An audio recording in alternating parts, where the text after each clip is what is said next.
Howdy, everybody. Shasta College. It is. We've got, I guess, the week off to next week, so we're starting to wind the whole scenario up. We're going to attack the '90s this week, and we're going to dedicate the whole week to it because it's an important week. It's an important decade, especially the early '90s, the rise of the indie film. You remember the documentary you took the quiz on? Well, they called that the last golden era of Hollywood. Well, because Hollywood actually produced some meaningful films that reflected the times until Star Trek or Star Wars and the rest, and that reflected the fantasy world that we live in now. So the '80s were kind of the doldrums for sequels, plenty of them. Um, you know what they are. You probably love them. It's okay. Uh, and there was a little known film festival called the United States Film Festival, and a very famous actor, maybe you've heard of him, maybe not, named Robert Redford. He was huge in the '60s and '70s, star of Butch Cassidy and the Sundance Kid and Jeremiah Johnson, The Way We Were. He was the Brad Pitt of his day. Too good looking to be true, but actually had a very good actor, and so is Brad Pitt, by the way. Um, he wanted to give something back to the community. And so he took over this film festival that was a very minor film festival, and he renamed it Sundance after his character in Butch Cassidy and the Sundance Kid, and moved it to Park City, Utah. And it's a ski resort town.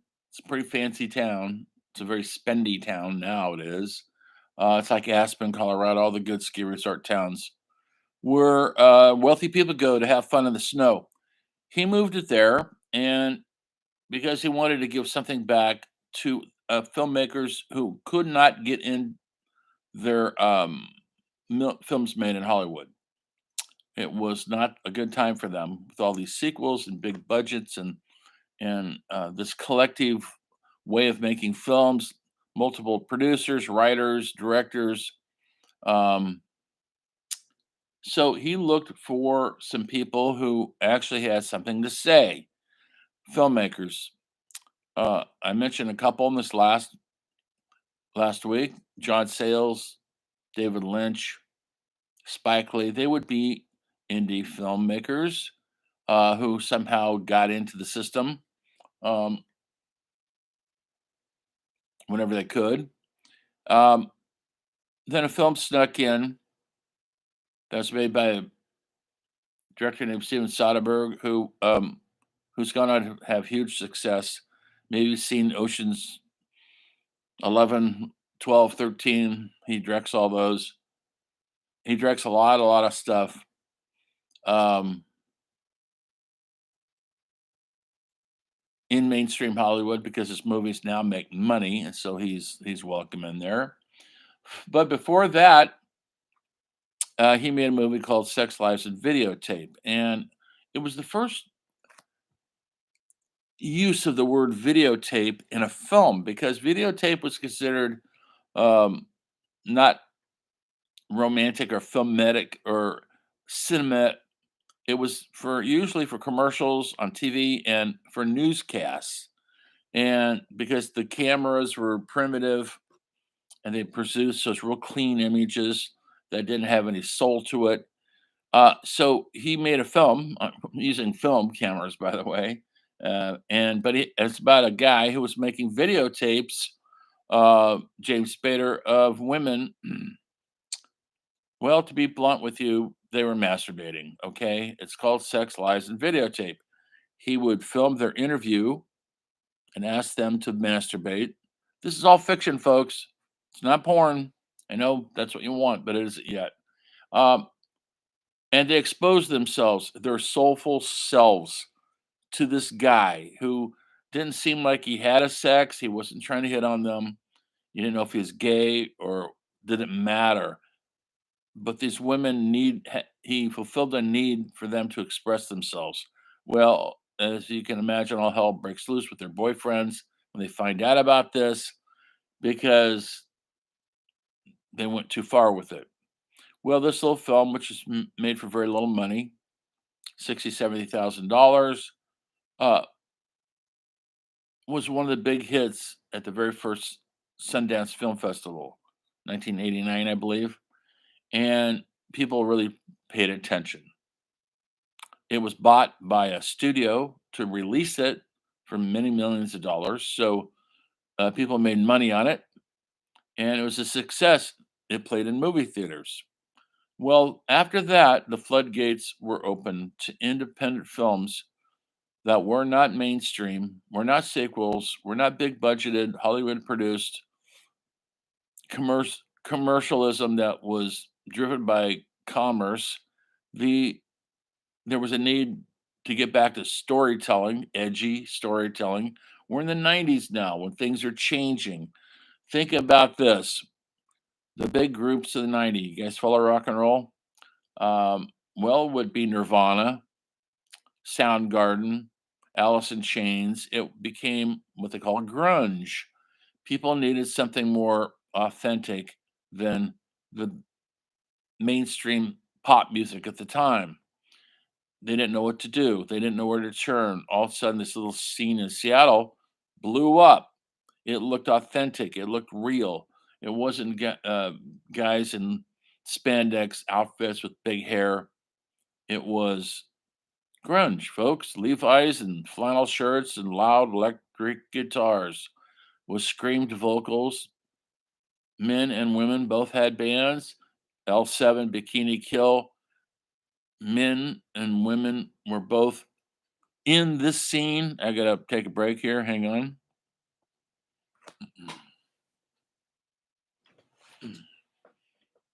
All right, you're going out. You're not coming back. So I'm not gonna put this. Come on, you. No, come on. Let's go right now. Out. Bye bye. Bye bye. Bye bye.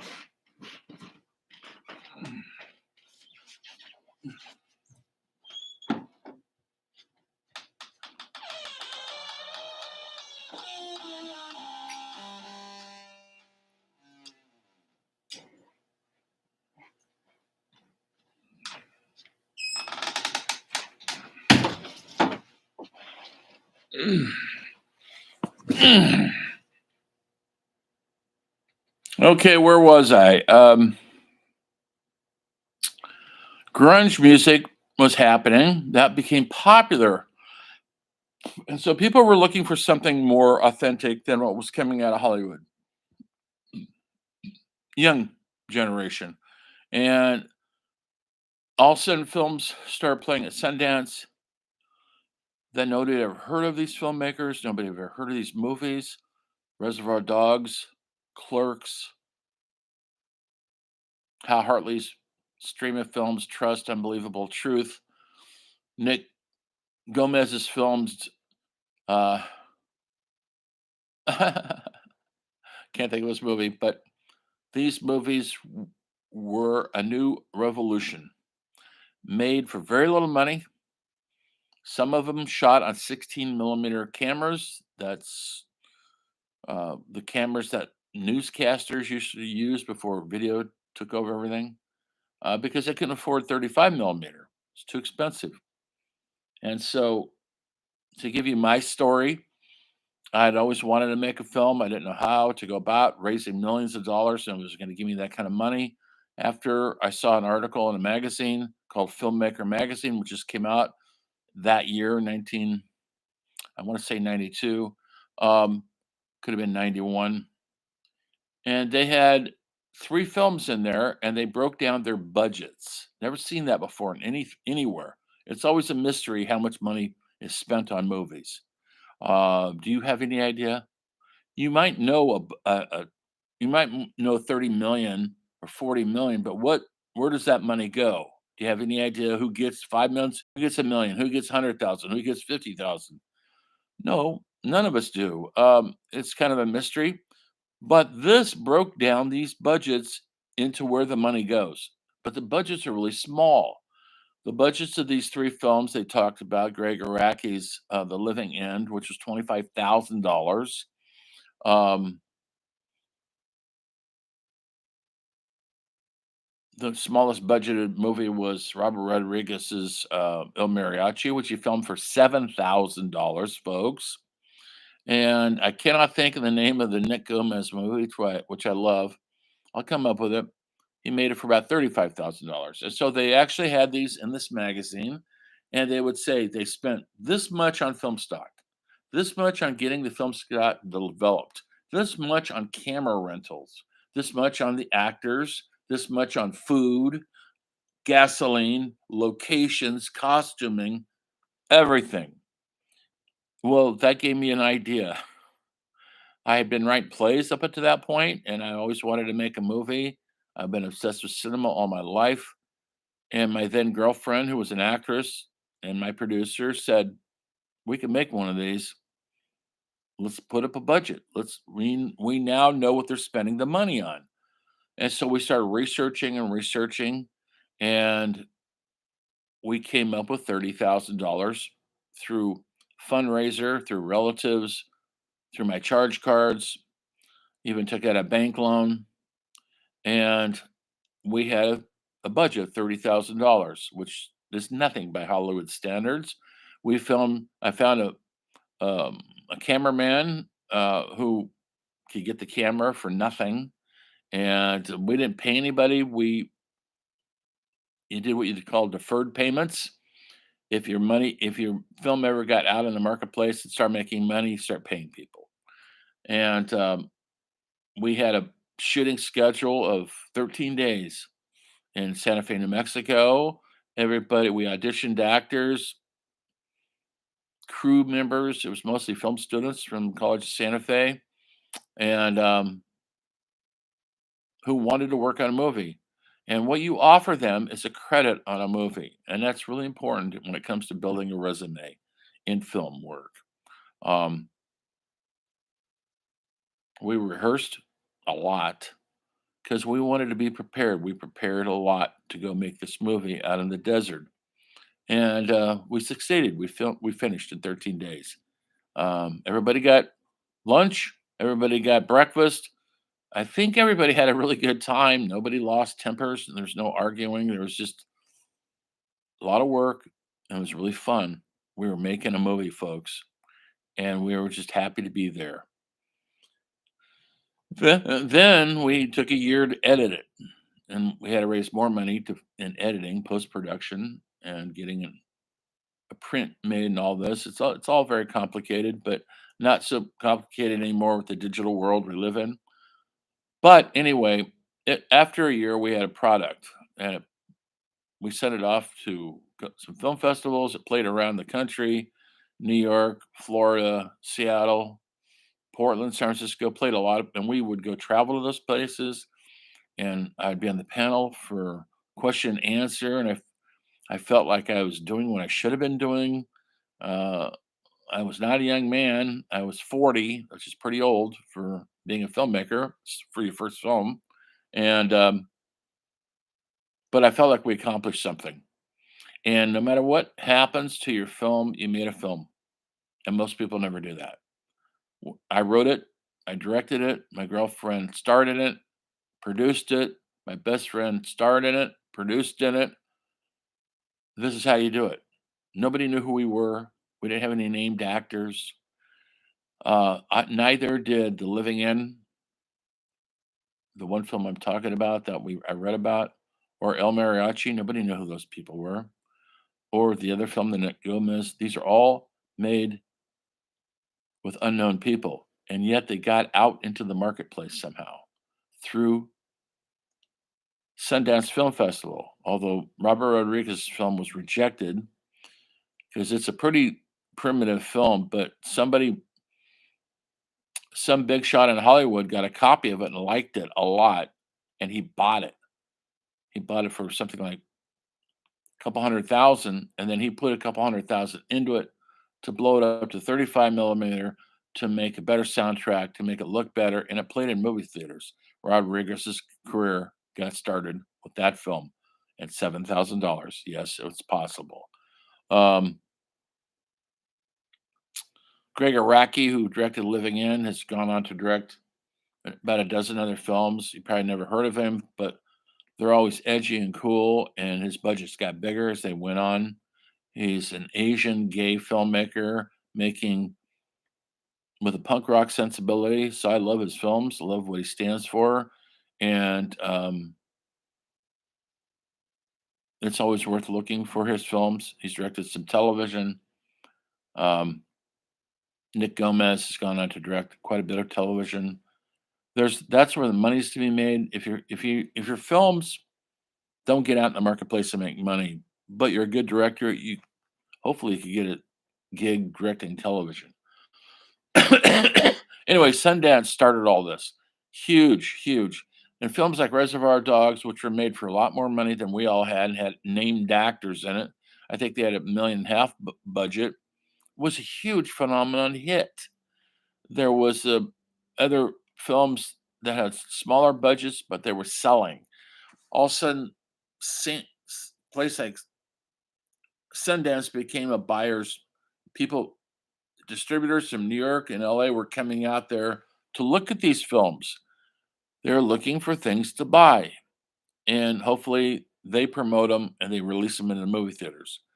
Other film festivals around the country followed suit. Toronto in Canada is a huge film festival, very important one. Telluride in Colorado is not huge, but it's very important. Really one of the coolest ones I've ever been to. And you guys ever been to Telluride? It's a great little ski resort town. So many film festivals are held in towns uh, that they could promote other things like skiing or surfing. Yes, big cities have these things too, like New York, but we know New York doesn't need our help promoting itself. And there's the Robert De Niro started the Tribeca Film Festival, and but for years, the Berlin Festival's always been out there in Berlin. Venice Film Festival in Italy. These are major film festivals. Probably the biggest one, maybe you've heard of, is called the Cannes Film Festival in France, the south of France, and it's where huge films play, not these small indie 60 millimeters, although sometimes they get in there. So these film festivals are hugely important.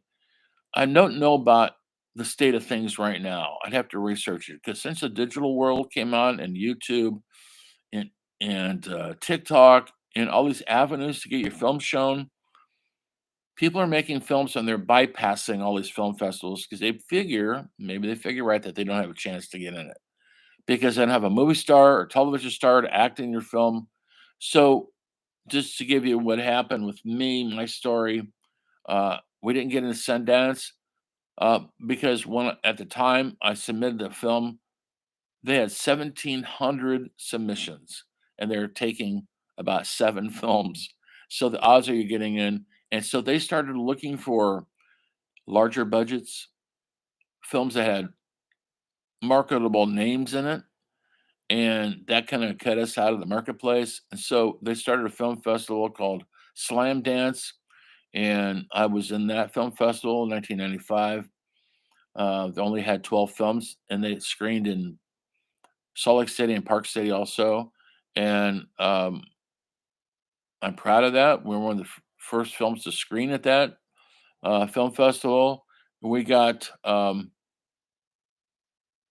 we got, into quite a few other festivals. We never made any big sales, but we sold to areas in those days, you sold videotape rights to sell in video stores, and so we had some markets in the Southwest, but we never made much money, but it was enough to get another film made, which we made. Um, this time we were gonna cash in, but we still never had any named actors, and, my films are what I would call dark comedies. Um, they're not violent. And we on this one, we try to amp up the violence because that became popular for a while with Reservoir Dogs and Pulp Fiction. People brought out the guns. We tried to do that. We kind of failed at it because our heart wasn't really into it. Um, but